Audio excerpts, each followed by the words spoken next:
ইংরেজরা এই উপমহাদেশ থেকে ইসলামকে ধ্বংস করে দেওয়ার জন্য হেন কোনো চেষ্টা নাই যা তারা করেছিল না, কিন্তু সফল হতে পারেনি।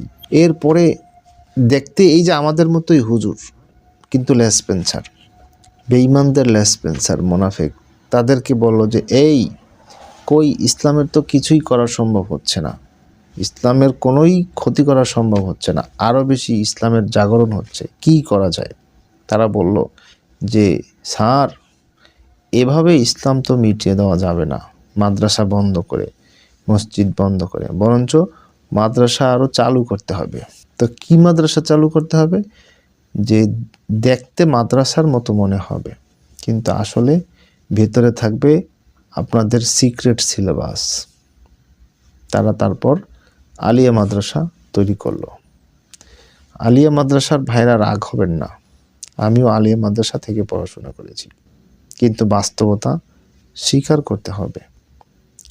যাই হোক, যদিও তারা 16 আনা সফল হয়েছে, আমি এটা বলবো না, ইসলামের বৃহৎ একটা খেদমতও আলিয়া মাদ্রাসার মাধ্যমে হচ্ছে, কিন্তু ওদের উদ্দেশ্য ছিল নষ্ট। তারা কতটুকু সফল হয়েছে হয় নাই সেই হিসাব এখন না করি, কিন্তু তাদের নিয়ত নষ্ট ছিল। দেখেন ওরা কি করলো, যে না ওই পদ্ধতিতে তো হবে না, ওই পদ্ধতি তারা অ্যাপ্লাই করে দেখেছিল যে সরাসরি হামলা ইসলামের উপরে, কিন্তু সেটাতে যখন তারা 16 আনা সফল হলো না, তখন কি করলো, যে নতুন একটা কাইফিয়ত বের করলো, রাস্তা খুঁজে বের করলো। তো সেই ধারা কিন্তু এখনও অব্যাহত আছে।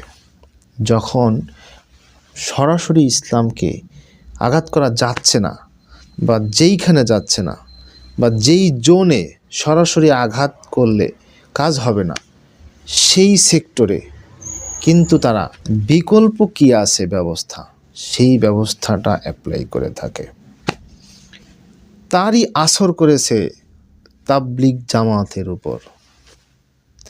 ভাই, টাকা, ক্ষমতা, নারী, আরও কি কি আছে হাবিজাবি, এগুলো দিয়ে ভাই দুনিয়া ধ্বংস করে দেওয়া যায়, একটা দেশ ধ্বংস করে দেওয়া যায়।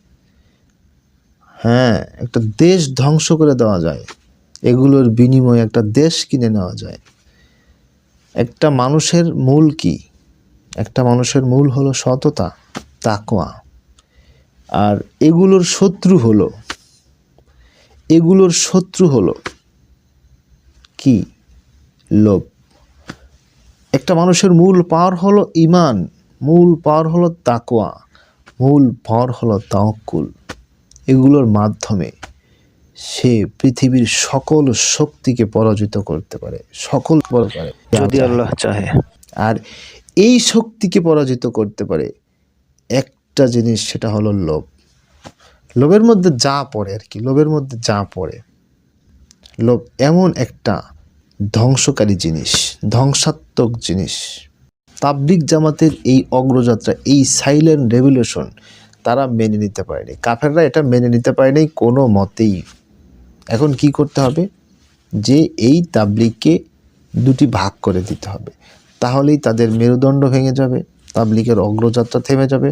আর শুধু ভাগ করে দিলেই হবে না, দ্বন্দ্ব লাগিয়ে দিতে হবে, এবং দ্বন্দ্ব লাগিয়ে সেই দ্বন্দ্বে যা পেট্রোল দেওয়া দরকার, মোবিল অকটেন দেওয়া দরকার, এটা দিয়ে চালিয়ে যেতে হবে। এবং তাই চলছে। কি হচ্ছে, কি চলছে তাবলিগের মধ্যে, এটা কিন্তু মুরব্বীদের স্বপ্ন আশা ছিল না।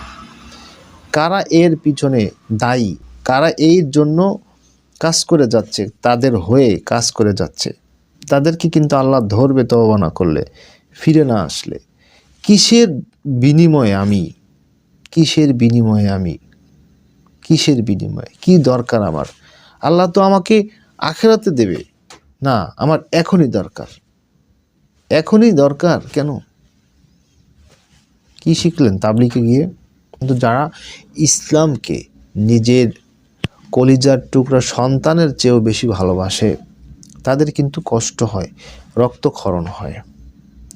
এখানে আপনি দেখেন, সাধারণ মানুষদেরকে আমি বলবো, ওনারা বুঝবেন না, সাধারণ মানুষদেরকে আমরা বলবো, এখানে দেখেন তারা গত রাতে যে হত্যাকাণ্ড ঘটালো এবং অসংখ্য মানুষকে রাতের অন্ধকারে হামলা করলো, আহত করলো, এদের পরদিন সকালেই মিটিংয়ের কথা স্বরাষ্ট্র মন্ত্রণালয়ে, রাতের আধারেই কেন তাদেরকে ওখানে যেতে হলো, গিয়ে আঘাত করতে হলো, হামলা করতে হলো? কারা তাদেরকে পাঠালো, কেন পাঠালো? এদের কি পরিচয়? এরা কি আসলে তাবলিগের লোক? এরা কি আসলে মানুষের মাঝে দ্বীনের দাওয়াত দিতে চায়, নাকি এরা মানুষের মধ্যে এই ইসলাম সম্বন্ধে প্রশ্ন তৈরি করতে চায় কারো হয়ে? আমি এই প্রশ্নটা শুধু রেখে গেলাম আমার প্রশ্নের সাথে আর তাদের অ্যাক্টিভিটিসের সাথে কোনো মিল আছে কি না দয়া করে বলবেন, আর যদি মিল না থাকে সেটাও বলবেন।